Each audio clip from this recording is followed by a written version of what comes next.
2 நாளைக்கு முன்னாடி நடந்த ஐபிஎல் மேட்ச்சில் ராகுலோட டீமை சன்ரைசர்ஸ் பொழந்துட்டானுங்க.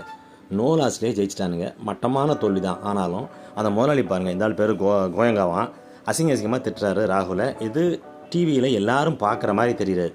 அதை நீ உள்ளே கூப்பிட்டு ரூமில் இந்த மாதிரி சண்டை போட்டுருந்தா பரவாயில்ல, ஓப்பனாக திட்டிகிட்டு இருந்தால் எவ்வளோ கேவலமாக இருக்குது. நெட்டில் போட்டு இந்த ஆளெல்லாம் கிழிச்சிட்டு இருக்காங்க. தோல்வி எல்லாருக்கும் வரக்கூடியது தான். இதுக்காக எப்படி? அதே பாருங்கள், ஷாருக் கான் அவரும் தோத்துட்டார்.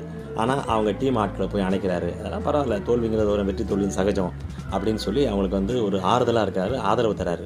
அதான் கௌதம் கம்பீர் சொல்கிறாரு, அவருக்கு ஷாருக் கானுக்கு ஸ்ட்ரகிள் தெரியும், அதனால் அடுத்தவங்களுடைய ஸ்ட்ரகிளை அவர் புரிஞ்சுக்கிட்டு எங்களை ஹெல்ப் பண்ணுறாரு அப்படின்னு சொல்கிறாரு. அதனால தான் இன்றைக்கி கேகேஆர் டேபிள் டாப்பில் இருக்குது. அவன் கப் அடித்தாலும் அடிக்கலாம்.